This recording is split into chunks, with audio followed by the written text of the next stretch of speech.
Smell hit me before I even got the front door open. Not the warm smell of Christmas, no cinnamon, no cinnamon, no pine, no anything, just cold. And underneath the cold, something else, something that made my stomach drop before my brain had time to catch up. I had been gone for 4 months. 4 months at Mercy General's trauma unit in Phoenix, picking up extra shifts back to back because my husband said we needed the money for the new HVAC system. 4 months of 12-hour nights, of driving home at 6 a.m., on fumes, of FaceTime calls that kept getting shorter and more distracted on his end. I had pushed every uneasy feeling down because I trusted him. Because I was tired, because I didn't want to be the kind of wife who picked fights over nothing. I was supposed to come home on the 27th. I switched my shifts and drove in 2 days early, wanting to surprise him, wanting to spend Christmas Eve actually together for once. The house was dark. Middle of the afternoon, sky still pale grey outside, and every light in the house was off. I told myself he was probably out running last-minute errands. I told myself a lot of things standing on that porch with my overnight bag and a plastic container of leftover pecan pie from the hospital break room. I unlocked the door and stepped inside. The thermostat in the entryway read 54 degrees. I stood there for a second, not moving, just blinking at that little screen like it was going to change if I stared long enough. Then I heard it, a sound from down the hall, a low, labored kind of breathing, the kind you learn to recognize when you work in a hospital, when you've sat beside enough beds to know what it means. I dropped my bag and ran. My father-in-law was in the guest room, the one we'd converted for him 8 months ago, when the Parkinson's had progressed to the point where living alone wasn't safe anymore. He was on the floor beside the bed. Not fallen, I could tell the difference. I'd seen enough falls. He had slid, slowly over time, like he'd been trying to get somewhere and just couldn't make it. His blanket was still half on the mattress, trailing down to him. The space heater in the corner was off. The cord had been pulled from the wall. "I'm here," I said, already on my knees beside him. "I've got you. Don't try to move." He opened his eyes. He was 71 years old. He had worked 32 years as a public school principal in Columbus, Ohio, retiring early to help raise his grandchildren after his daughter passed. He had a voice that could quiet a cafeteria full of middle schoolers with one look. Right now, that voice was barely a thread. "Natalie," he rasped. "That's me." He always called me by my full name, never Nat like everyone else. Said it was a name worth saying properly. "I'm here," I said again. "How long have you been on the floor?" He blinked, trying to calculate. His lips were cracked and pale. The water glass on the nightstand was empty and tipped on its side. I could smell that he'd had an accident at some point, and I felt the particular kind of rage that doesn't announce itself loudly. It just moves in and settles, cold and permanent, like something relocating into your chest. "Since morning," he said. "Maybe before." I got him up carefully, checked his vitals the best I could without equipment, got him back into bed with extra blankets piled on. I turned the space heater back on. I got the cord from where it had been deliberately tucked behind the dresser, not fallen, tucked, and plugged it in. I got him water, got him crackers from the emergency stash I kept in the top kitchen cabinet. Then I went to find the note. There's always a note. It was on the kitchen counter, held down by the fruit bowl. My husband's handwriting, that familiar half-cursive that I used to think was charming. 3 lines. "Took your mother to Aspen for the holidays. Back the 28th. Your dad has everything he needs. Your dad, not my dad, not even Mr. Ellison. Your dad." Like he was a package I'd left behind that he'd graciously agreed to store.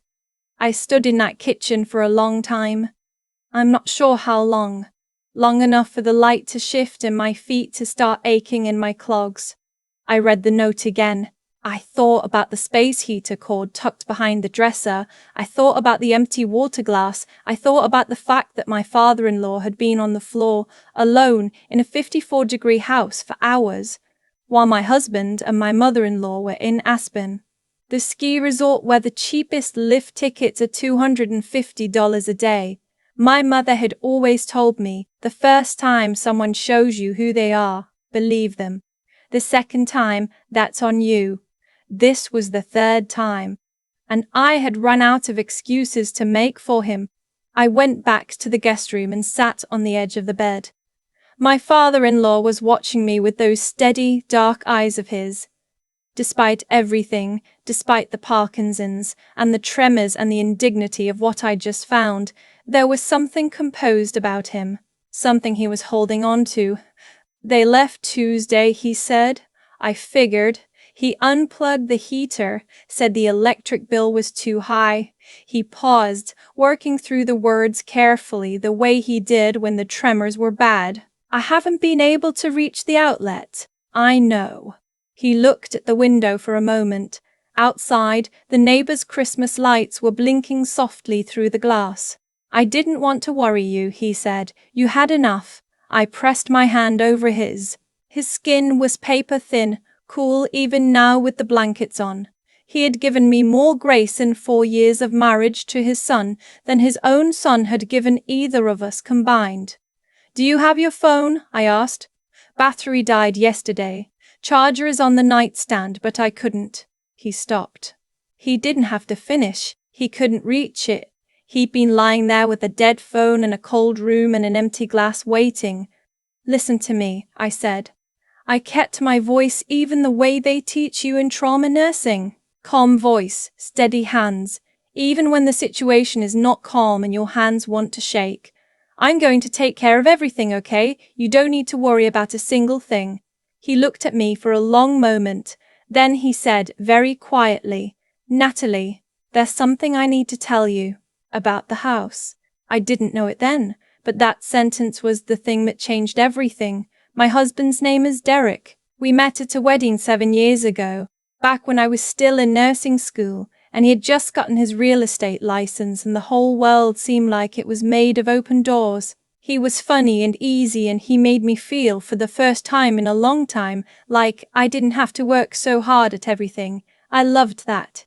I leaned into it maybe more than I should have. When his mother moved in with us, temporarily, just for a few months after her second hip surgery, I said of course. When the few months became permanent, I rearranged my whole schedule to accommodate it. When his father's condition worsened and Derek suggested we bring him in too, I was the one who drove to Columbus to help pack up the house. I was the one who researched the medication schedule, ordered the hospital bed, called the specialist. I thought that was what you did.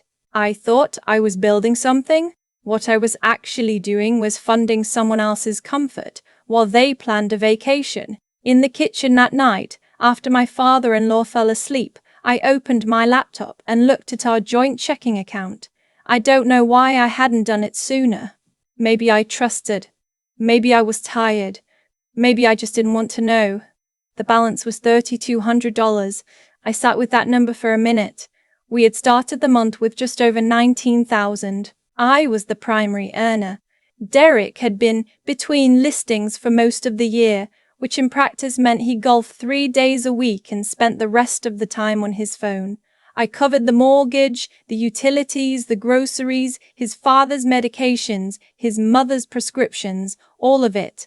I had been setting aside $500 a month into that account, specifically to cover the HVAC replacement we'd been putting off. I clicked into the transaction history. Aspen Mountain Lodge, $4,200 for 4 nights. 2 lift ticket packages, $1,100. A dinner at a restaurant I'd seen featured in a travel magazine, $340 in a single evening. A ski equipment rental for 2, because apparently the woman my husband had taken to Aspen did not own her own ski boots. I went back and read that last part again. Ski equipment rental for 2. Derek's mother didn't ski. She told me that herself more than once with considerable pride, as though the refusal to ski was a personality trait she'd cultivated carefully over decades. She had bad knees. She did not go on ski lifts. She sat in lodge restaurants and drank hot chocolate and complained about the altitude. So who was the second rental for? I went to his Instagram. I hadn't checked it in weeks. We followed each other, but I'd stopped looking at his posts a while back. Some unconscious act of self-preservation I hadn't acknowledged at the time. His most recent photo was posted that morning. A woman in a red ski jacket, blonde, maybe 30, laughing into the camera with her goggles pushed up on her forehead. The mountains were behind her, brilliant white. Derek's arm was around her shoulder. The caption said, "Best early Christmas present." She said yes. I stared at that caption for a very long time. She said yes. There was a ring in the photo, on the woman's left hand. A ring I recognized because I had watched Derek pick it out 3 years ago in a jewelry store on 5th Street. A ring I had assumed was for me, because we had talked about upgrading my engagement ring, because he had asked me what style I liked, because I had been stupid enough to point to the oval solitaire in the case and say that one. That's beautiful. He hadn't bought it for me. He had bought it and held on to it. For her. I closed the laptop. I didn't throw anything. I didn't cry, not yet.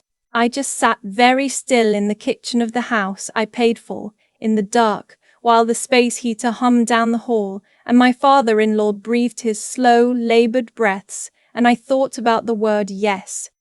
Then I picked up the phone and called my sister. Claire is 4 years older than me and works in family law. I know exactly how fortunate I am to have her. She answered on the second ring even though it was almost 11 at night, because that's Claire. She said, "Tell me everything," and I did, and when I was done she was quiet for exactly 4 seconds. "Don't touch the joint account," she said. "Screenshot everything. The Instagram post, the transactions, all of it, and tell me again what Dad said about the house." I repeated it, what my father-in-law had told me that evening, in the careful, measured way he had of delivering difficult information, like a principal reading a suspension notice, factual, precise, giving you the space to absorb it. He had paid for our house. Not all of it, but the down payment. $87,000 6 years ago, transferred as a gift at closing. His own savings, built over decades on a public school salary. He'd done it because Derek had asked him, because Derek said we were struggling, because a father who spent his whole career watching other people's children grow up wanted to do something concrete for his own son. He had never told me. I had never known. And 6 months ago, Derek had come to him with paperwork. A refinance, he'd said. Better interest rate, he'd said. They needed to access some of the equity because the market was right, he'd said, and the cash would go back into investments. His father had signed because Derek was his son, because he trusted his son, because the Parkinsons made it harder to read documents carefully, and Derek had stood right there and walked him through it quickly, page by page. "Just sign here, Dad, it's standard." The refinance had pulled $140,000 out of the house. None of it had gone into investments. I asked my father-in-law if he knew where the money had gone. He said, "I think you do too, Natalie. I think you've known something was wrong for a while. I think you just loved him." I didn't answer that, because he was right, and because some truths you can only carry in silence for a few seconds before you have to set them down. "Claire," I said, "tell me what I need to do." She told me. I didn't sleep that night. I sat at the kitchen table with my laptop open and worked through it like a shift. In nursing, you triage. You look at what's bleeding and you stop it first. Then you stabilize, then you treat. Same principle. First, I transferred my direct deposit to my personal account, the one in my name only, from before we were married, the one I'd kept open out of habit and never mentioned to Derek because it never came up. I moved 3 months of living expenses, not $1 more. Claire told me exactly what I was allowed to do and I stayed inside those lines. Second, I documented everything. Screenshots of the Instagram post, screenshots of the bank transactions. I walked through the guest room with my phone and took photos, the space heater cord tucked behind the dresser, the empty water glass, the dead phone still plugged into nothing. I photographed the bruise on my father-in-law's hip from where he'd been on the floor. I photographed the note on the counter. Third, I called Patricia from 3 houses down. Patricia is a retired legal secretary, 68 years old, sharp as a tack, and she had knocked on our door twice in the past month to ask if Mr. Ellison was all right because she hadn't seen him come outside. I had thanked her and told her everything was fine. I called her at 7 in the morning and told her it wasn't.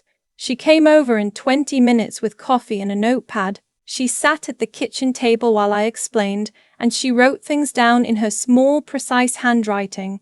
And at the end she said, "I saw the car leave on Tuesday. It wasn't just Derek and his mother. There was a young woman with blonde hair. She had a Louis Vuitton carry-on. I asked Patricia if she'd be willing to make a written statement.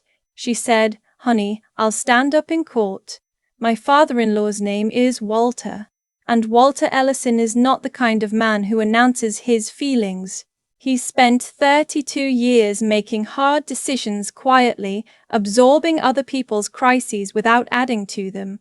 When I told him what I'd found, the account, the Instagram, all of it, he listened without interrupting. When I finished, he was quiet for a moment. 'I owe you an apology,' he said. 'You don't. I signed those papers.' His jaw tightened. 'I should have called you first. I should have.' He stopped, and I could see him turning it over, the way people do when they can't find a frame that makes the betrayal make sense. 'He's your son,' I said. 'He is.' Walter looked at the window. 'And you are my daughter-in-law, and whatever that piece of paper says, I know which one of you actually showed up.' He looked back at me then, and there was something in his expression I hadn't seen before. Not grief, not resignation, something sharper. 'I need you to call my attorney,' he said. 'Gerald Marsh, his number is in my phone, the green contacts folder. I put it there specifically so I could find it even on bad days.' He paused. 'I've been meaning to make some changes for a while now. I kept putting it off because I didn't want to believe I needed to.' I looked at him. 'What kind of changes?' 'The kind,' Walter said, 'that will make Tuesday morning the most expensive mistake my son ever made.' Gerald Marsh drove up from Columbus the next day. He was 66, wore a corduroy jacket, and shook my hand with the grip of a man 20 years younger. He sat with Walter for 2 hours. I stayed out of it. That was between them. And I used the time to talk to Claire again, to write everything down in a timeline, to call my bank. When Gerald came out of the guest room, he looked at me over his glasses. 'Mr. Ellison wants to restructure his estate,' he said.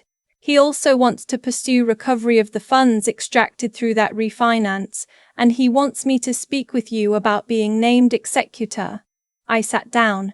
'He said to tell you,' Gerald continued, consulting his notepad, and I'm quoting directly, 'she's the only one who came home.' The weight of that sentence took a moment to settle. I said yes. Derek came back on the 28th. I knew he would. He'd send a text that morning, landing at 2, 'Can you pick up milk?' like it was any other return from any other trip. Like nothing had changed. Like there wasn't a dead phone and a bruised hip and a brother and sister pair of attorneys waiting inside the house he no longer owned a significant claim to. I let him walk through the door. He came in loud, the way he always did after trips, filling up a room without asking if there was space. Rolling suitcase behind him, duty-free bag on his arm, tan, despite it being December. He stopped when he saw me standing in the living room in my scrubs, even though I wasn't working that day. Old habit, wearing them makes me feel like myself. He stopped again when he saw Gerald sitting at the dining room table. 'What is this?' he said. 'Close the door,' I said. 'We need to talk.' He looked at Gerald. He looked at the folders on the table. He looked at me, and for the first time in a long time I saw something flicker behind his eyes that wasn't confidence, something that knew. 'Where's my dad?' he said. 'With a home health aide I arranged yesterday, he's comfortable.' I didn't move, which is more than I can say for how I found him on Christmas Eve. He started to say something. I held up my hand. 'I have the bank statements,' I said. 'I have the Instagram post. I have Patricia's statement about Tuesday morning. I have Gerald, who will tell you that your father has made certain changes to his estate, effective as of yesterday.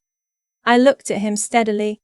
And I have photos of your father on the floor of a 54-degree room with a bruise on his hip and an empty water glass. So before you say anything, I need you to think very carefully about what you want your next words to be.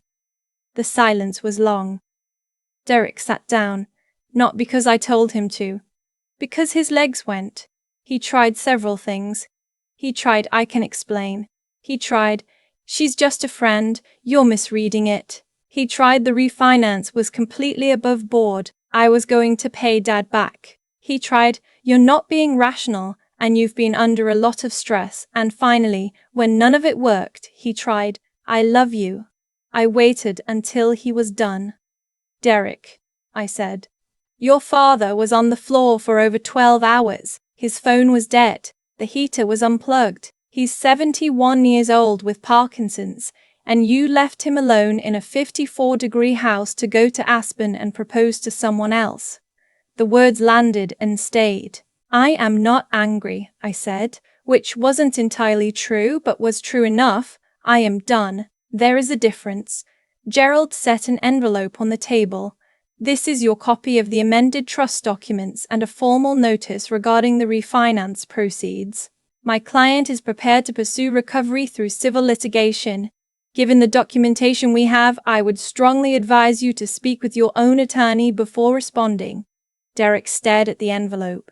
He didn't touch it. The house, I said quietly, is in my name. Has been since we refinanced it in April. You moved me to sole borrower, remember? You said it was better for the interest rate. I paused. It was the first honest thing that refinance accomplished. He looked up. You have until Friday, I said. Take your things. Leave your key on the counter. And Derek. I waited until he was looking at me. Call your father. Not about the money. Just call him. He deserves that much from you. I picked up my bag and my jacket and I walked out of my own house, because I didn't want to be there anymore. Not because I was afraid, because I was finished. Unfinished people don't linger. I drove to the hospital, even though I wasn't scheduled. I sat in the parking garage for a few minutes just breathing. Then, I called my father-in-law. He answered on the second ring. The aide I'd hired had gotten his phone charged. Is it done? He asked. It's done. A pause. How do you feel? I thought about that for a second. Outside the car window, a family was crossing the parking lot, 2 kids in Christmas sweaters, a mum carrying a poinsettia plant, a dad with a balloons bundle from the gift shop. Ordinary. Intact. Going to see someone who needed them. Tired, I said. But okay. Good, he said.